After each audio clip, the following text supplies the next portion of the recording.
Nathalie va nous raconter une séance de Tout lecture. petit bout de séance. Un tout petit bout de séance. Oui, sinon on sera encore là. Ouais. Et en fait, au sujet d'un enfant grand, c'est pas très fréquent pour moi, mais un enfant de 5 ans.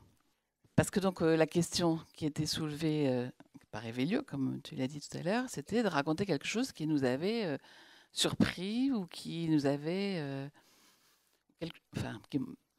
un épisode où les enfants nous avaient appris quelque chose. Voilà.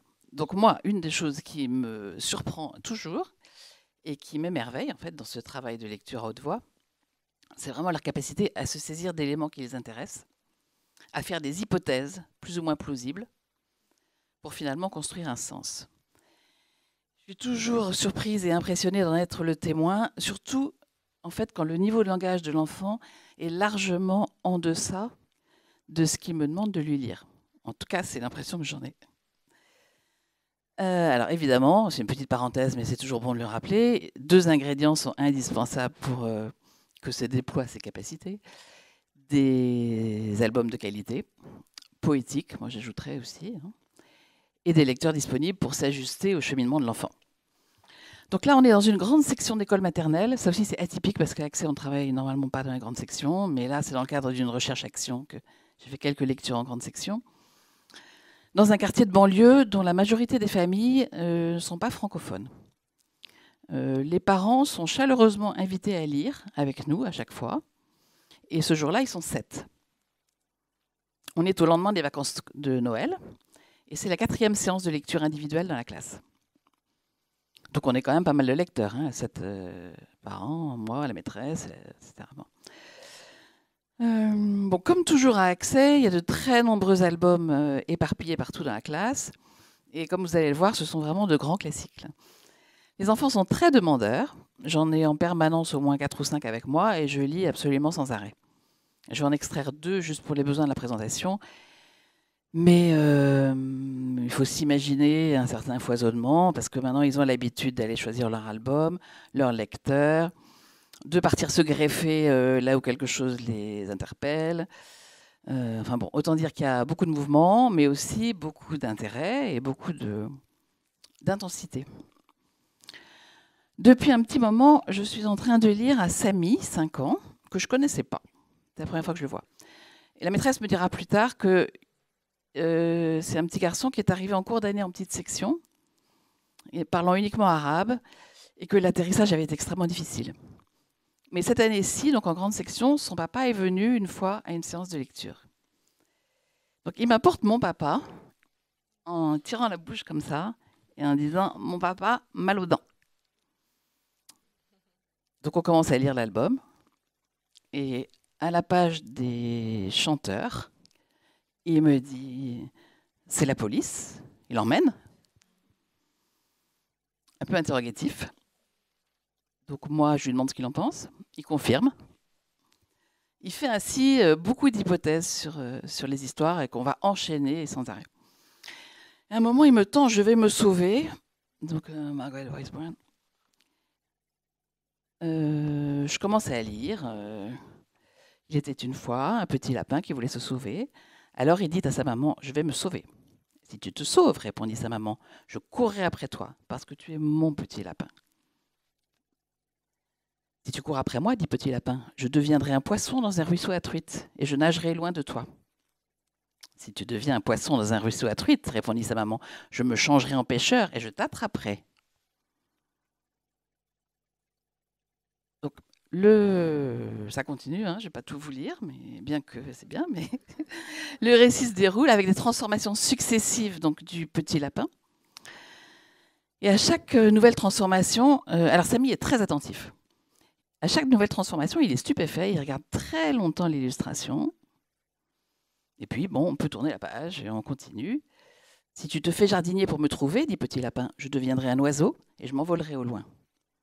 Si tu deviens un oiseau et si tu t'envoles au loin, répondit sa maman, moi je serai cet arbre qui attend ton retour. Alors là, Samy, il m'arrête vraiment, c'est-à-dire qu'il me tient là, il bloque mes mains, il me tient la manche, et il me dit, pourquoi il vole? Il a mangé un oiseau? Dans un premier temps, je ne réponds pas, parce qu'en fait, il se débrouille très bien, comme je l'ai montré tout à l'heure, pour faire des hypothèses, et puis il n'a pas besoin que je les valide. Mais en fait, là, il reste assez perplexe, et puis moi, je le sens un peu inquiet quand même. Donc, bon. Et alors, je me mets à lui dire, en fait, je ne sais plus vraiment quoi, mais je lui parle de transformation. Je lui dis, il devient... Enfin, bon. Je ne dis pas grand-chose, parce que c'est l'habitude qu'on a aussi à Accès, on en reste très sobre, on ne dit pas grand-chose. Mais j'ai quand même dit quelque chose là-dessus. Ce qui a permis qu'on continue, en fait, à raconter l'histoire. Et alors, à la fin du récit, il y a cette page-là, il me dit, juste avant que je lise le texte, « Et maintenant, ils sont gentils. » En fait, le récit dit, « Tu sais, dit Petit Lapin, je ferais sans doute aussi bien de rester ici et d'être ton petit lapin. » Et c'est ce qu'il fit. « Tiens, prends une carotte, lui dit sa maman. » Là, il doit laisser sa place à un autre petit garçon, parce que c'est donc le principe du tour de rôle, pas toujours facile à maternelle non plus à faire respecter, mais il s'installe un peu plus loin, là, à côté, donc je peux quand même le regarder du coin de l'œil. Et il feuillette tout seul la chenille qui fait des trous. Je l'observe du coin de l'œil. Il est très concentré, il va vraiment page après page. Et à la fin de la lecture, il m'interrompt en tirant ma manche aussi. Donc il est quand même, il faut qu'il passe devant, je crois, 2 enfants. Et il me dit, « Regarde, il est devenu un papillon. » Donc là, bon. Et il est très, très fier de lui. Bon, là, c'est en anglais, je suis désolée, c'était pour qu'il passe en entier dans le scanner. J'ai un tout petit livre en anglais. Un peu plus tard, quand j'ai fini de lire à l'enfant à qui je lisais, il me demande de lui lire cette histoire-là pour lui tout seul. Très vite, au début de la lecture, il y a la chenille qui... Voilà, on dit un beau matin, un beau dimanche matin, le soleil se lève et pop, une minuscule chenille sort de l'œuf. Elle a très faim. Et là, il me dit, elle est méchante. Mais il arrive à suivre l'histoire très bien et il est très content en fait. C'est comme s'il anticipait la transformation en papillon et comme s'il avait bien deviné et il est très fier de lui. Un peu plus tard encore, je suis en train de lire Bonsoir Lune, un autre enfant. Voilà.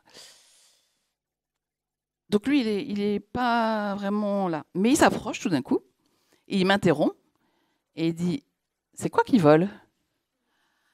Je me dis « J'ai pas de chance. » Donc je ris un peu pour montrer que c'est une blague. Enfin, bon, mais il me répond très sérieux « Ça vole pas les vaches. Il n'y a que les rennes qui volent. » Je rappelle qu'on est début janvier. Alors en fait, moi, il se trouve que j'étais en train de lire un autre enfant, donc c'est pas à lui que je réponds, ça m'arrangeait très bien comme ça. Et donc je continue ma lecture pour les autres enfants qui m'entourent, et surtout celui qui m'a demandé l'histoire.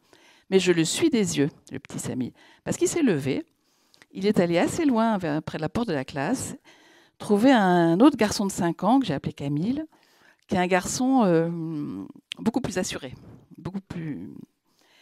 qui est parti réorganiser les étiquettes, vous savez, qui est en maternelle avec les noms des enfants, tout ça, voir si tout était bien. Et de loin, je l'entends qui dit à Camille, « Hein, les rennes, ça vole ?» Pas de réponse. « Est-ce que ça vole, les rennes ?»